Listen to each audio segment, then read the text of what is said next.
guys, it's Bailey and welcome back to my doll collecting channel. This video is going to be about my personal life, personal journey, and personal struggles. I'm going to be very candid, as much as I would like to be, and I'm going to share stories that may trigger some people, and if that's you, I totally get it. If you're not cool with pride, click off my video, don't come back to my channel. I don't tolerate that kind of mindset. If you want to learn, please keep watching because that's just what this video is going to be about. So this video is going to be really chill just because I need it to be. I can't be, hey guys, like I like to be, because stuff like this will get me off track and it's really hard for me to share. So let's just begin. I am a member of the LGBTQIA community. I have felt this way for almost half my life, and actually a little bit more than half my life. I'm getting a little up there. 26, you know, I'm so old. But I've known this for a long time, and even when I wasn't sure about what I may or may not be, I definitely was able to think back on some stories and really realize that this is a lived experience. This is something that is integral to who I am, to who you may be. All of our stories are really important. So basically, I want to start with where I figured out that I could be a part of the community, and that was when my middle school best friend, I struggled with friends my whole life. My best friends have honestly come from the doll community, and I'm feeling that way now as well. So like, if you guys talk to me in any way, just know you're my friend. Like, I have specific people I talk to all the time, so they probably know who they are. But even if you just message me and say, hey, like, you're my friend. So she texted me, and I remember the text so vividly. It was like big for old-timey text messages. Like, you didn't text this much. If you texted this much, something would have happened, you know? And she said that she thinks that she's bisexual and she doesn't want it to affect our friendship at all. And it was a really beautiful message, honestly. You know, for a 7th grader, like, that's awesome. And I remember reading that, and I didn't even care that she was bisexual. I was just questioning whether I was bisexual. So basically, from there, I went and asked my mom. I believe my dad was probably there too. I just remember my mom like being in the kitchen when we had this conversation. And I also have things that I'm gonna open while I do this just to help me mentally. But so I went into the kitchen and I asked my mom, you know, I said, hey, like, my best friend thinks that she's bi. And my mom told me, and I didn't say anything about my questioning, I just said like what my friend was telling me. And my mom told me that there was no such thing as bisexual. And she told me that my friend was just confused because she had to pick one.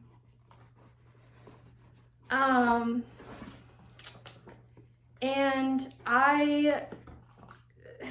those kind of stories just keep going in my family life. And I remember like not liking that answer and thinking that they were wrong for saying that to me. I was shortly going to be on Tumblr, so I definitely learned that, you know, that response is not good. And also, as a previous predecessor to that conversation, when I was really, really young, I remember like having questions about myself internally, and my voice, like right now, is how I normally talk. Like, I'm normally pretty chill, and I, as a child, thought that my voice was really masculine and that I could be a boy, you know. And my older brother, you know, I think that he's straight. I don't talk to him, so who knows. But basically, I was very convinced that he was gay. And I would be like, no, but like, you're gay. And he would get really upset about it. And he told my mom, and it wasn't in like a mean way, like I just thought he was gay.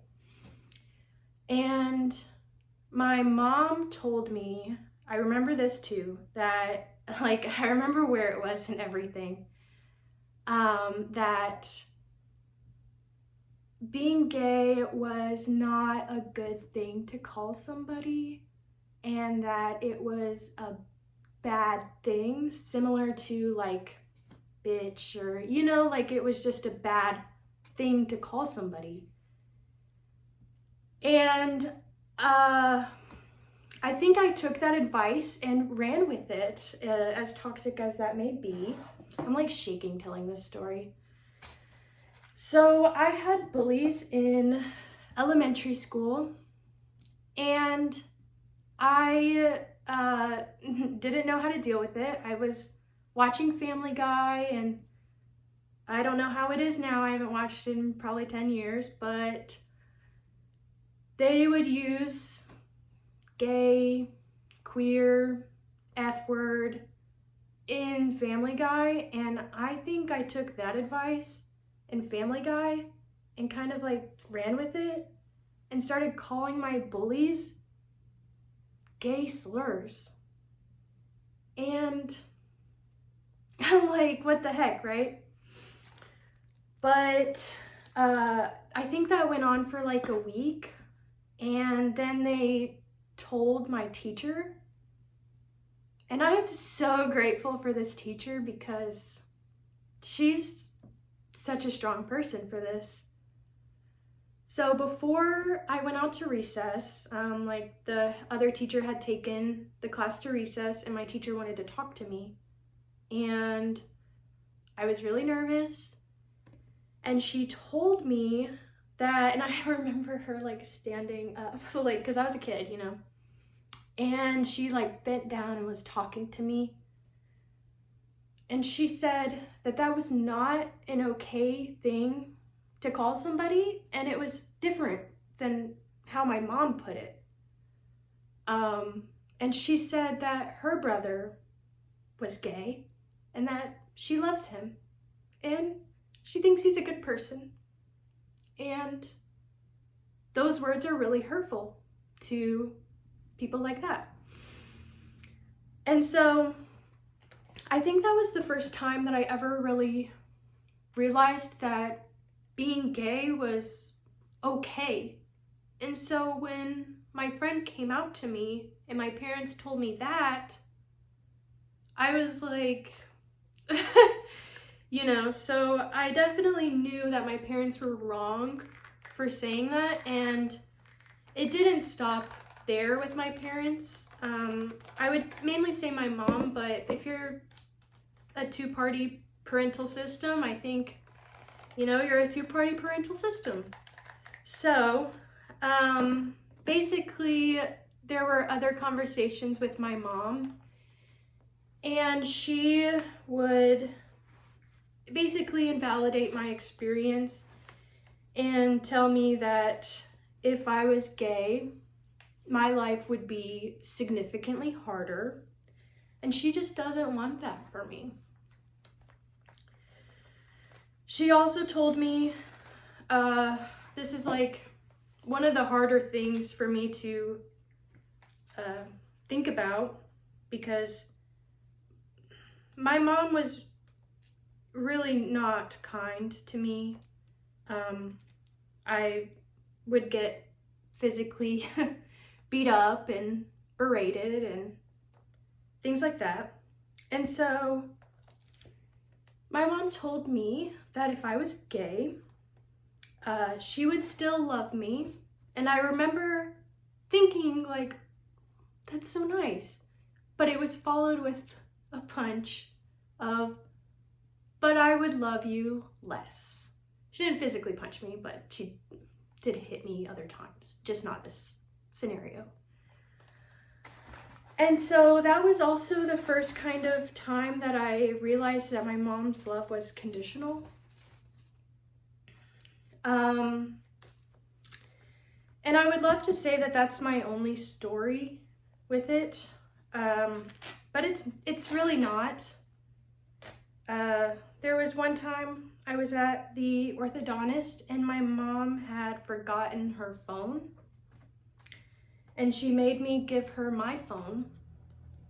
Like right as I was getting called, she made me give her my phone to play on while she waited.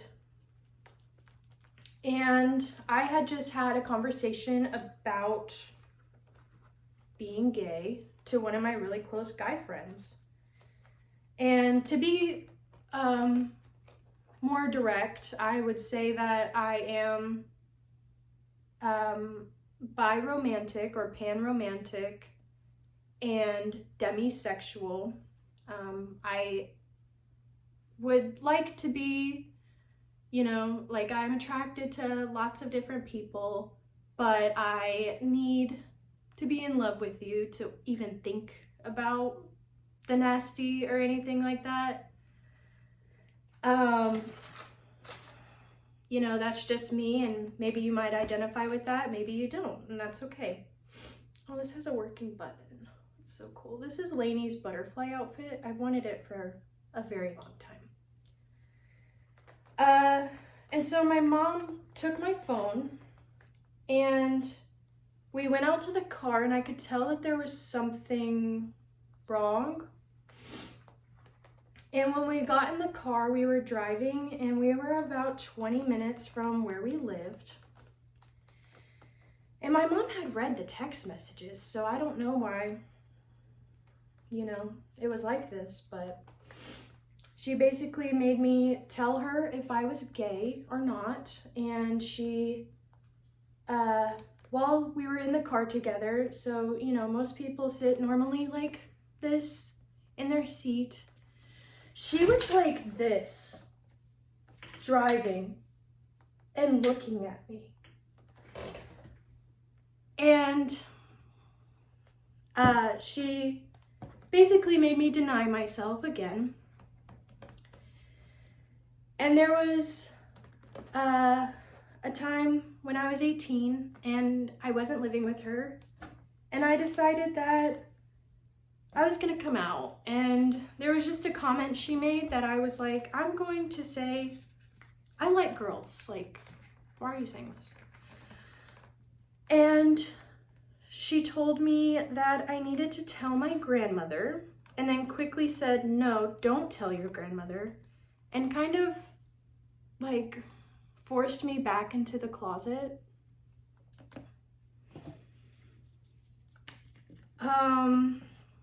I've never been bullied for being queer or gay or whatever. There was a time when my best friend came out that people thought that we were dating, but I had never been bullied for it. And honestly, sometimes your parents can be your biggest bullies, unfortunately. I've forgiven my mom for myself. I choose not to talk to her or have any connection to her for my own sanity. But that doesn't mean that it ended there. Microaggressions pop up all the time. And I really think that calling them out is hard. And a lot of people will just say, call them out. But when you've experienced something where you face punishment and physical punishment as well for even just saying okay in a slightly huffed tone, it's just really hard to do that. And this community is also really sometimes hard to be in as well, because I feel like the girlhood with American Girl stories are really sweet in the way that people's mothers take a really big role in their life and are supportive. And I never felt like that growing up. So, you know, when I see it, it makes me happy. It makes me feel like my experience wasn't normal. And a lot of people in my family really wanted me to think that it was normal. People's lived experiences are hard to ignore, hard to discount, hard to discredit, especially when we choose not to let people do that to us. And it's definitely a choice, because I've experienced a lot of hardship even after I left my parents' house. Like, the real world is just not like cool sometimes. There's a lot of egos and harsh opinions and stuff, and I definitely think that we should share what we've been through. And I really hope that this video wasn't too, you know, honest, I guess, but I'm not like other people. I have been through something, and if you've been through something, I hope that you can identify with this video, even if it's just one sentence I said. I really hope that you can get something out of this video, and happy Pride! I'm gonna include some pictures of my dolls that I dressed up for Pride. This is my first time doing Pride. I only started being prideful, like, I think 2 years ago. And that was when my family member, I do not want to out her, but I was out to my a specific portion of my family who were younger. I'll say that. And when that family member came out to another family member, the older family member said, "So is Bailey." And I had never felt prideful until that moment, and I'm sorry I'm getting emotional, but being that person for somebody else, I never had that. I could just watch YouTubers, you know what I mean? And I never like knew an older adult who was gay or in the community. And I just think it's so important to be prideful for other people who are still coming out. And this is my first time really coming out, besides my mom pushing me back in the closet. My husband's family does not know that I'm biromantic demisexual. I hope they do now. But yeah, thank you guys for watching this video. I hope that you have a wonderful rest of your week, and I will see you in my next video. I'll be restringing a doll. Thank you. Bye-bye.